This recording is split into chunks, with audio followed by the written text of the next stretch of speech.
Crimes na Cabana. Sozinha na Cabana, Manitoba, Canadá, outubro de 1998.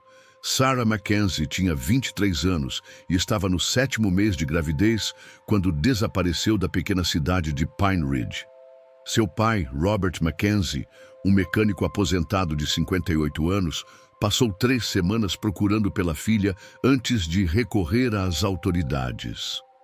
Para Robert, Sarah não era do tipo que simplesmente sumiria, especialmente estando grávida e tão perto do parto. A última vez que alguém viu Sarah foi numa tarde de quinta-feira, saindo do consultório médico após uma consulta de rotina. O médico confirmou que tanto ela quanto o bebê estavam bem, e Sarah havia comentado que estava ansiosa para decorar o quarto da criança. Mas ela nunca chegou em casa.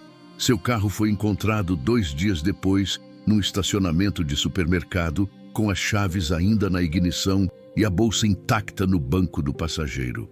Robert Mackenzie conhecia cada canto de Pine Ridge e das áreas rurais ao redor. Ele havia crescido ali, trabalhado naquela região por décadas, sabia onde os jovens costumavam se encontrar, onde alguém poderia se esconder. Durante 3 semanas, ele percorreu estradas de terra, conversou com moradores locais, ofereceu recompensa por qualquer informação sobre Sarah. A polícia local tratava o caso como uma pessoa desaparecida comum, mas Robert sentia que algo terrível havia acontecido com sua filha. Foi um fazendeiro aposentado, chamado Harold Winters, quem deu a Robert a primeira pista real. Harold morava numa propriedade isolada a cerca de 40 quilômetros de Pine Ridge e havia notado movimento suspeito numa cabana abandonada próxima à sua terra. A cabana pertencia originalmente à família Thompson, que havia se mudado para a cidade anos antes, deixando a propriedade ao abandono. Harold contou a Robert que nas últimas semanas havia visto fumaça saindo da chaminé da cabana e ouvido barulhos estranhos durante a noite. Robert não perdeu tempo. Pegou sua caminhonete e dirigiu até a propriedade dos Thompson. A cabana ficava numa clareira cercada por pinheiros densos, acessível apenas por uma trilha estreita e cheia de buracos. O lugar tinha uma atmosfera sombria, mesmo durante o dia. As janelas estavam cobertas por tábuas, mas através das frestas, Robert conseguiu ver que havia alguém vivendo ali recentemente. Latas de comida vazias, cobertores sujos, restos de fogueira ainda fumegando. Quando Robert forçou a entrada, o que encontrou o fez ligar imediatamente para a polícia. A cabana havia sido transformada num tipo de prisão improvisada. Havia correntes presas às vigas de madeira, um colchão velho manchado de sangue no canto e espalhados pelo chão, objetos pessoais que ele reconheceu como sendo de Sarah.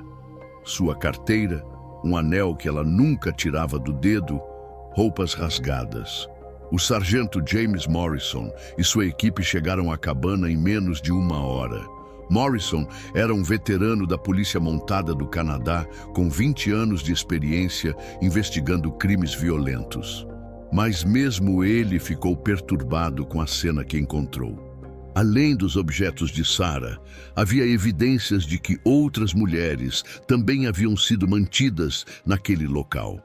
Diferentes tipos de roupas, mechas de cabelo de cores variadas e o que parecia ser um diário onde alguém havia registrado detalhes macabros sobre suas vítimas.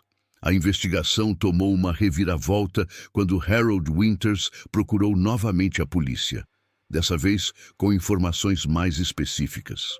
Harold revelou que havia observado discretamente a cabana por semanas e visto um homem entrando e saindo do local regularmente.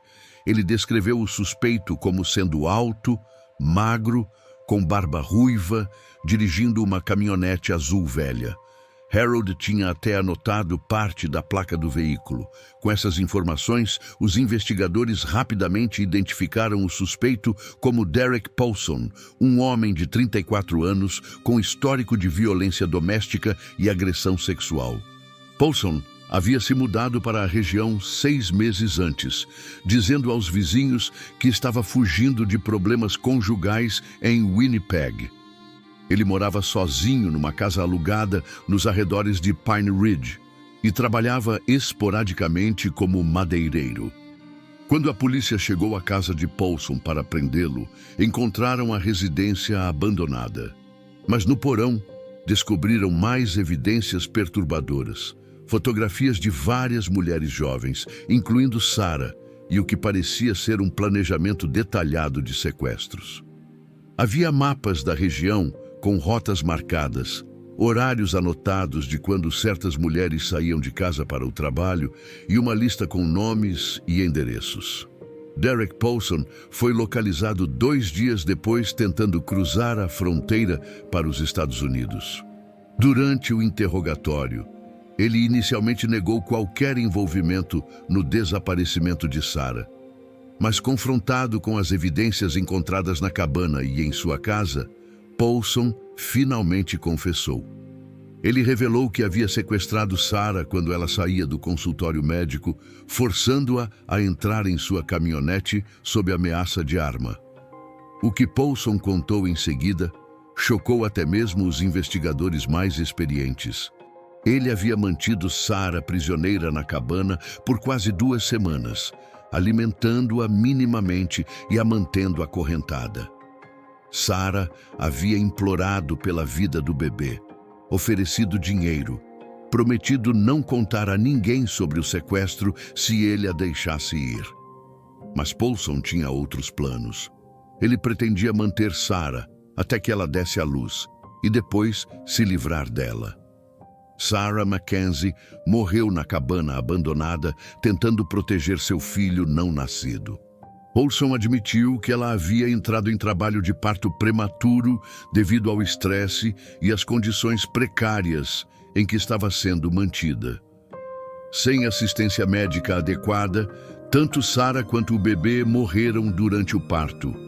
Paulson enterrou os corpos numa cova rasa atrás da cabana, cobriu com galhos e folhas e continuou usando o local como base para planejar outros crimes. A confissão de Paulson levou os investigadores a descobrir que ele era responsável pelo desaparecimento de pelo menos outras 3 mulheres na região ao longo dos 6 meses anteriores. Ele tinha um padrão específico. Escolhia mulheres jovens, vulneráveis, que viviam sozinhas ou tinham rotinas previsíveis.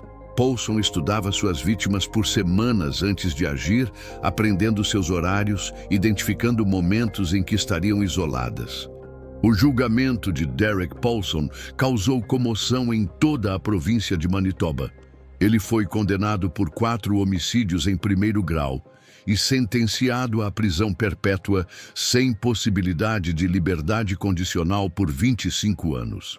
Durante o julgamento, detalhes horríveis sobre os crimes vieram à tona, incluindo como Paulson havia transformado a cabana abandonada numa espécie de câmara de tortura onde mantinha suas vítimas por dias ou semanas antes de matá-las.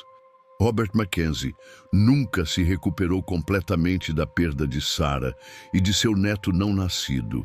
Ele se tornou um defensor dos direitos das famílias de pessoas desaparecidas, trabalhando com organizações locais para melhorar os protocolos de busca e investigação.